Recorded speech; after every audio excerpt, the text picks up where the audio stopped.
We don't need no education.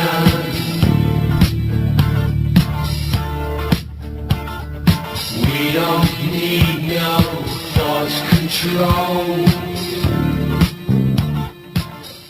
We need to create a message area in the Prison Planet message board where you, the listeners, can help find all the stories we've done, all the other big reports in the last 5 years, even before that. The military running secret drills in Texas, secretly merging with 77 Texas counties, the police running drills. It's in Road to Tyranny, where we have troops walk up to us outside Waco and say, turn your cameras off. They have the robot out there. They blow up 2 cars. They tell the public terrorists have really hit. They pull over the Greyhound bus. There's troops out there. They give us the secret document on accident, saying that they've secretly taken over 77 counties. That was in 98. Again, I can't even keep track of it all. I've told Watson today just to take all those links and to put them all together with just a header as an addendum to what has been done by the congressman, because people are, Willie Nelson 2 weeks ago just brought this up on his own on the show. Dr. Paul Craig Roberts just called me out of the blue last week. He used to kind of poo-poo concentration camps when I'd have him on. Father of Reaganomics. Now he's all freaking out because of the San Francisco Chronicle story. He's sending me documents.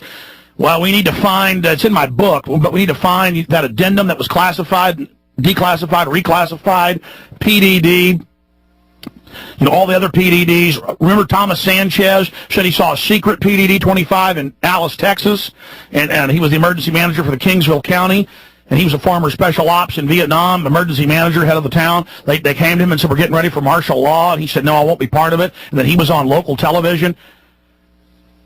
I mean, Daniel Hamburg, I'm almost panicking here because I have trouble grasping how this has crept into every facet. In my film Road to Tyranny, made in 2001, 2002, I have a former Marine Corps captain who was in special ops in the late 80s, secretly merging military and police, doing gun raids, drug raids. This has been going on a long time, sir. Yeah, and it's hard to tell if anybody in Washington, like let's say among the 535 legislators in Washington, are any of them aware of this? I mean, I think Dennis Kucinich, who may lose his seat very soon, is aware of this. Like, he was the only member of Congress who asked for an investigation of this incident on August the 30th, in which 6 live nuclear-tipped cruise missiles were transported from a base in North Dakota to a base in Louisiana, which just happens to be the staging base for the Air Force for munitions that are sent over to Iraq. And Kucinich was the only member of Congress to try to push for an investigation of that, which of course actually never happened. And I just wonder, does Sheldon Whitehouse, does Feingold, does Leahy, does Bernie Sanders, does anybody in Congress understand what's going on in this country? I think there's one person, and then I want your take on this, Congressman. DeConcini on the Homeland Security House Committee said he wanted to see it 6 months ago. They said no. Then the chairman said he wanted to see it. And Bush said, you can't even see the new continuity of government. It's so bad, not even Congress can see what the full plan is. But we can reverse engineer it at the ground level and see what it is. Total takeover. Yeah. Well, it's interesting. DeConcini's a Republican. I mean, if they're not even allowing Republican senators to see this kind of stuff. Something I saw this week, though, that I thought was rather heartening was that Senator Susan Collins, who is pushing the Senate version of Jane Harman's bill, which is the Homegrown Terrorism Prevention Act of 2007, I guess now 2008, which passed the House by a vote of 404 to 6. And this is a bill that would set up a commission to examine and report upon the facts and causes of violent radicalism and extremist ideology, which is exactly what we happen to be talking about this morning on your program, Alex, that in the state of Maine, there have been protests at Susan Collins' offices against this kind of very, very creepy legislation. So, I do think that there is a pushback, and regular, I saw them on TV the other day, and these were not, these were just regular, ordinary citizens saying enough is enough. So things like that do give me some hope that people are waking up a bit to what's going on. Well, I agree that there is pushback against this. What are ideas you have, Congressman, to fight this?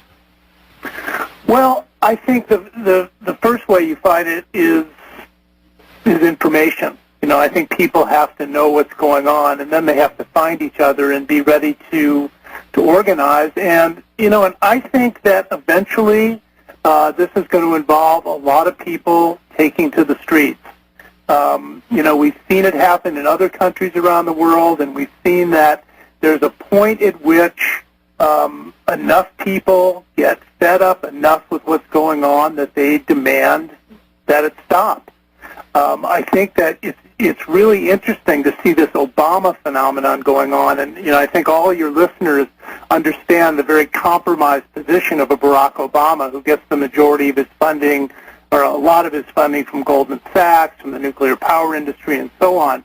But what Barack Obama shows is that this is a country that is just dying of thirst, wandering around in the desert, just wondering where they're going to get their next sip of water. And Obama is standing there with a glass of water and saying, something will change. And I'll tell you what, if he does carry through with this, and he is elected president, and if the kinds of change that people in this country want does not begin to happen, by 2012, we're going to be on the verge of a kind of degree of public unrest that this country has certainly never experienced in its 200-plus year history. And that's why they're building the camps. They are going to continue with their policies. It's not going to change. They'll give us some fronts, some fakes, in my educated opinion, like Obama, who will say what you want to hear, but then won't actually do it. But you do see them choosing him over Hillary.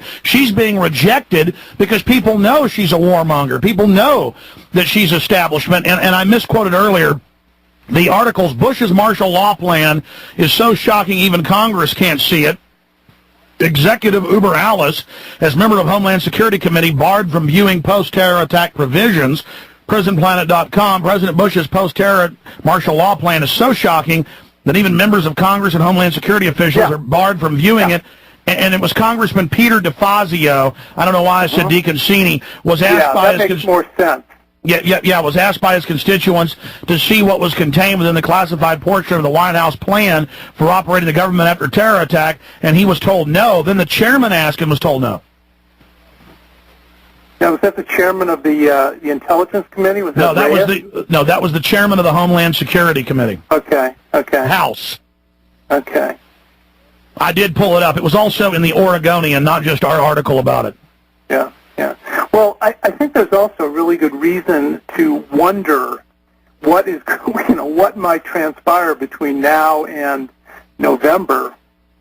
I think people who say, well, will there even be an election in November? Will there even be a transference of power from the neocons? Although, I think there are a lot of very powerful influences in this country that see how badly the neocons have damaged the country. At least in terms of our international reputation, the country is economically bankrupt. I mean, things are not all that wonderful in America that there's definitely a need to tweak things. And maybe that's all Obama is.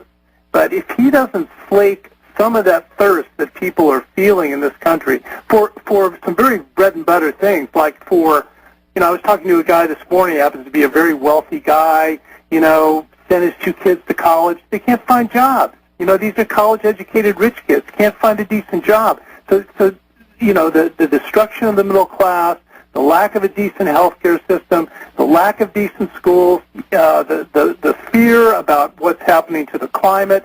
I mean, Americans have lost their sense of optimism. And that's what Obama is providing, and that's why nobody else, I don't think, can touch him, is because people are so desperate to feel some degree of hope and some degree of light in terms of where this country's going. But I think it's like somebody in the Sahara Desert 4 days without water who starts seeing, big oceans of fresh water. Yeah, well, I'm I'm a green. I voted for Cynthia McKinney for president, so I'm not a big, I'm not a starry-eyed idealist. And I've been to Washington, and I've seen the way Congress works, and I know it's, just as corrupt as people can imagine that it is. It's a swamp back there. But I still think there is this yearning in people's hearts for something real and something true and something good. And if they don't get it, that yearning turns into anger. And at the point it turns into anger, people start demanding that something change. And, it's my only hope. It's all I have to hope for, is that people will finally get fed up and demand that it change. Because as we know, that's the only way anything ever changes.